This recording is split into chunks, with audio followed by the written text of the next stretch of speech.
All right, you guys remember the Copart 911 engine. So we're at the point where I want to clean it up. And I wanted an engine stand where I could rotate it around, clean the top, the bottom, the sides, all that, right? Without kind of trying to hump it around on the ground. So I was looking around and I was like, we're using that LS engine stand or that Napa engine stand on those LSs. I wonder how it would work on the 911. I wonder if it'll catch this bolt pattern back here. It turns out it does, and it works fantastic. So I didn't even have to remove the dowels out of the case, which was kind of nice, right? The only drawback, is if you wanted to use this to split a case, or you couldn't do that because, you're going to split the case right here, right down the parting line, and you have a common plate in the back. So that wouldn't really work. Other than that, if you're doing cylinder head work, cams, you want to build the top of the motor, you want to put an oil pan onto a long block, something like that, this thing is great. $500, what can we buy for a Porsche in the way of tools for $500? That's, a large shop tool, not much. So, and it's super sturdy. Let me roll it over. The gear reduction makes it super easy to roll. Come to the front, it's got swivel casters with locks. I mean, those aren't the greatest. I might change those out, but that's just Granger, So if you grab it by the front of the motor and you see, if you watch the back there at the mount, that's usually where it flexes.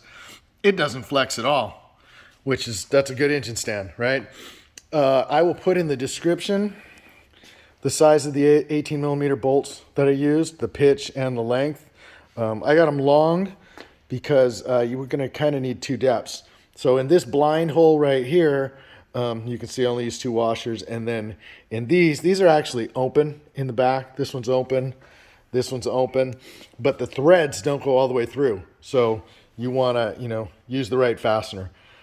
Anyways, I think it's a good idea. It's cheap. Like I said, it's not cheap, but it's reasonably priced for a tool that'll work on a Porsche.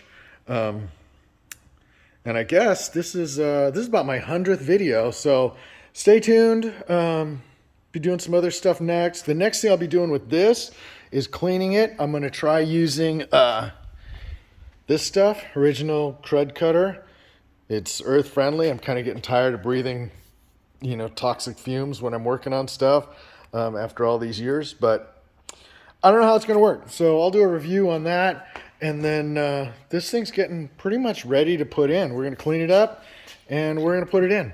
So stay tuned, subscribe. I appreciate it. The more you guys subscribe, the nicer it is on me. I get to play around and do these and, still don't get paid for it, but it's kind of fun sharing the information. So as long as we're doing that, and I get some likes and other people doing it, then I know that, I'm just not talking to myself. So in a garage, that's it. So leave comments, subscribe, and good luck with your projects, guys.